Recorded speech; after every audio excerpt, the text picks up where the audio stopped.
This channel does not promote any violent, harmful, or illegal activities. All content provided by this channel is meant for an educational purpose only.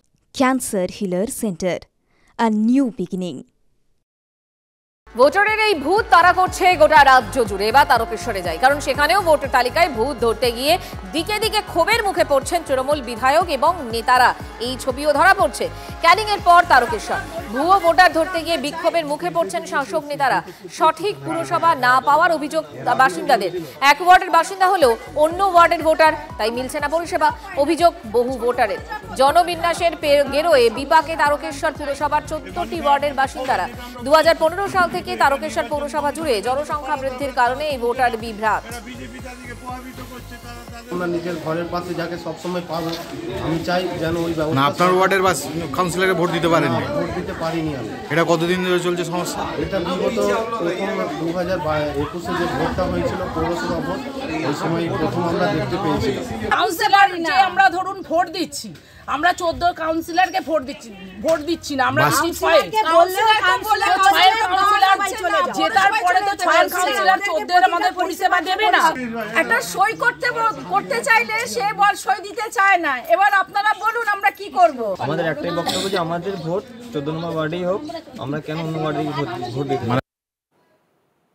ওই কেন্দ্রে যে সরকার আছে BJP, তারাই মনে হয় এটাকে দিয়ে মিসম্যাচ করিয়ে করতে দিচ্ছে না। তারা মিটিংয়ে এক কথা বলছে আর বাইরে থেকে খেলে দিচ্ছে, যাতে সুষ্ঠুভাবে তৃণমূল কংগ্রেস ভোটটা না করতে পারে। মানে মানুষ বিভ্রান্ত হয়ে যাবে।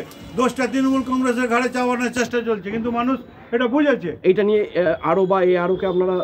হ্যাঁ, এআরওকে বলা হয়েছে, মিটিং রাখা হয়েছে, তাদের প্রপোজাল দেওয়া হয়েছে। তারা বললেন হ্যাঁ আমরা ব্যবস্থা নিচ্ছি। এর আগেও বলা হয়েছিল, কিন্তু কোনো কিছু ব্যবস্থা হয়নি। আমাদের যে সিস্টেম, আমাদের দলকে জানিয়েছি, আমরা প্রশাসনিকভাবে বিডিও এসডিওকে জানিয়েছি। আবার আজকের এই ক্ষোভের কথা আমরা রাজ্য স্তর পর্যন্ত আমাদের সুব্রত বক্সি আছেন, তাকে আমরা জানাবো, আমরা একদম প্রমাণ সহ জানাবো, যে যাতে এর সুরাহা হয়। এবার আক্ষরিক অর্থেই ভোটার কার্ডে আসছে unique number. Duplicate EPIC number সরাবে জাতীয় নির্বাচন কমিশন। আগামী 3 মাসের মধ্যে ভোটার তালিকা থেকে ডুপ্লিকেট এপিক নাম্বার সরিয়ে দেওয়া হবে। ভোটার তালিকা সংশোধনের জন্য প্রতি বুথে রাজ্য সরকারের একজন কর্মকর্তা বুথ লেভেল অফিসার হিসেবে নিযুক্ত হন। রাজনৈতিক দলগুলোর বুথ লেভেল এজেন্ট ভোটার তালিকা যাচাই করে অভিযোগ জানাতে পারেন। বিএলআরও ঘরে গিয়ে তথ্য যাচাই করে রিপোর্ট দেন, যা পরে সংশ্লিষ্ট অফিসার পর্যালোচনা করেন। ডুপ্লিকেট এপিক নাম্বারের সমস্যা দীর্ঘদিনের। নাম্বার বরাদ্দের সময় কিছু ভুলের জন্য বিভিন্ন রাজ্যে একাধিক ব্যক্তিকে একই নাম্বার দেওয়া হয়েছে। কমিশন এবার প্রযুক্তিগত দল এবং সংশ্লিষ্ট আধিকারিকদের সাথে আলোচনা করে প্রতিটি ভোটারকে ইউনিক এপিক নাম্বার দেওয়ার ব্যবস্থা করবে। ডুপ্লিকেট এপিক নাম্বারের পর্দাফাঁস প্রথম করেছিল TV9 বাংলা। নির্বাচন কমিশনের যে সাইট, সেখানে দুখানা আমরা নাম দেখতে পাচ্ছি।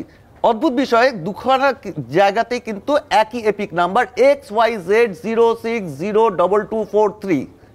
তলার যেটা 2 নম্বরটা দেখা যাচ্ছে, সেখানেও কিন্তু দেখা যাচ্ছে XYZ060223। প্রথমটায় দেখা যাচ্ছে ভিনসু ভাটিয়া, অর্থাৎ ভোটারের নাম হচ্ছে ভিনসু ভাটিয়া, 33 বছর বয়স, বাবার নাম অজয় ভাটিয়া, স্টেট হচ্ছে Haryana, district Hisar, assembly constituency অর্থাৎ যে বিধানসভা ক্ষেত্রে ইনি ভোটার হিসেবে নথিভুক্ত সেটা বারওয়ালা।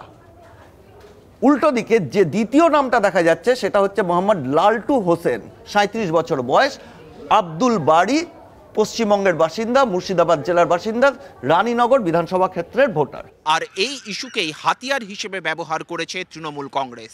দেখুন আমি প্রমাণ দিচ্ছি। তসলিম মিয়া, বাড়ি কোথায়? গঙ্গারামপুর। এখানে নাম দিয়েছে জিজ্ঞেস মাকভানা।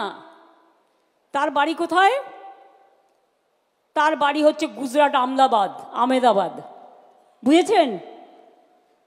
একই এপিক কার্ডে বাংলার ভোটারের যেখানে নাম আছে, সেখানে হরিয়ানা, পাঞ্জাব, রাজস্থান, বিহার সব নাম ঢুকিয়েছে, রেলে করে নিয়ে আসবে। ওদের তো ভোট নেই।